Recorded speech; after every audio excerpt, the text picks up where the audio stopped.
The Gemara in Masechet Shabbat, Daf Kuf Tet Zayin, declares there are not 5 books of the Torah, there are 7 books of the Torah. We've got Breshit and Shmot and Vayikra, and we have Devarim at the end, but Bamidbar is actually 3 books encapsulated in one. How so?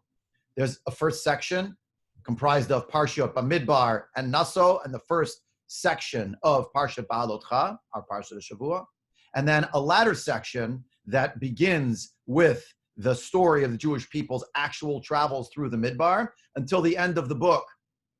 And in between the first half and the second half of Sefer Bamidbar, there's a very small book, Sefer Chashuv Bifnei Atzmahu, that the Gemara declares. It's an independent and significant book in its own right.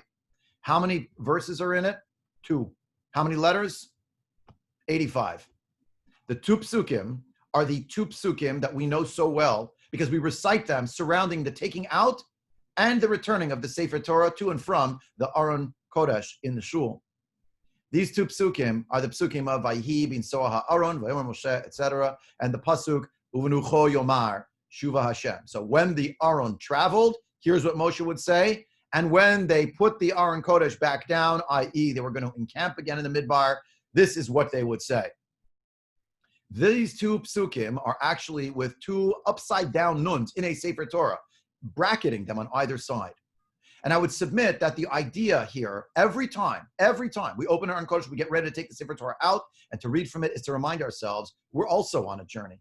We are also engaged in a journey through life, through Jewish history. Whatever Torah we're going to read in the shul, from the shulchan, which is meant to be, not accidentally, in the center of the room with people ringing it on all sides, is specifically and precisely to remind us that it is the central hub around which everything else in our journey should revolve. That's why we take out the Sefer Torah generally. It should follow a path. It moves to the right, and it goes around in a circle, goes to the Shulchan. We read the Sefer Torah. We bring it off the bima from the other side, and then bring it back to the Aron Kodesh. That notion of a circuit, and what is inside the circuit, whatever the content of the Sefer Torah is for that particular day. That's what Kriyat Torah is, in public, in the Beit Knesset. It's to remind us at each and every turn, as I like to say, as the ancient mariners oriented themselves by the stars of the night sky, we too orient ourselves by the lights of our Sifrei Torah and by our Parshat HaShavua.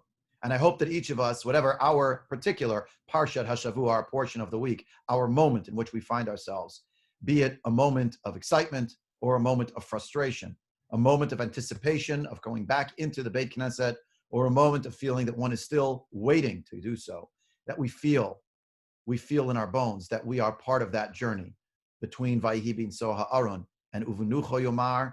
In that, the span of the midbar of life, we hopefully have the guidance given to us by the Torah and by that which unites us and the central hub by which all of the spokes, if you will, are all facing toward it at its central point.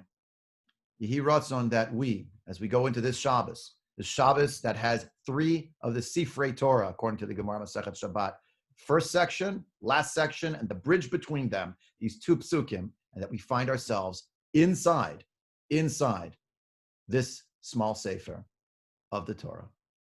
Wishing everyone an Erev Shabbat Shalom.